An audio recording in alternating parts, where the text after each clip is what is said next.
मिथिलेश हुंका,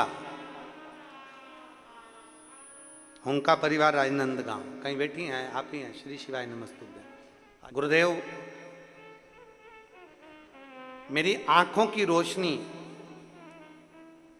नेत्र में एक इन्फेक्शन हो गया था, जिस इन्फेक्शन को डॉक्टर ने कहा था कि ये इन्फेक्शन कभी समाप्त नहीं होता, जिसके कारण आंखों की रोशनी धीरे धीरे धीरे धीरे धीरे धीरे जाती रही।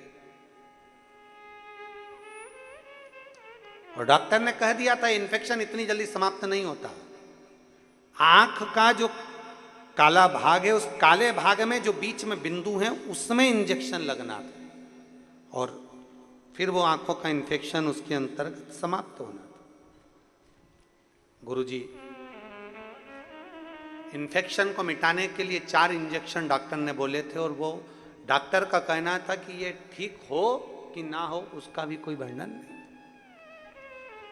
रोशनी धीरे धीरे जाती रही। अब करें तो करें क्या?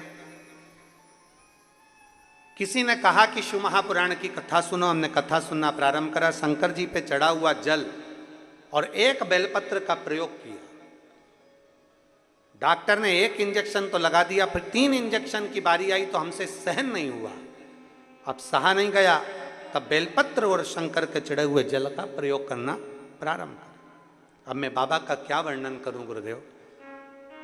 मेरे बाबा की ऐसी करुणा हुई। लोग कहते हैं क्या सारी समस्या का हल 1 लोटा जल हो सकता है? पर मैं विश्वास के साथ कहती हूं कि शंकर पर चढ़ा हुआ जल का आचमन और बेलपत्र का सेवन रोग की निवारणता करता ही है। हमने पहले भी कथा में एक बात कही, आपके स्मरण में होगा, डॉक्टर को दिखाओ, क्योंकि डॉक्टर शिव का एक रूप होता है। डॉक्टर शंकर का एक रूप है।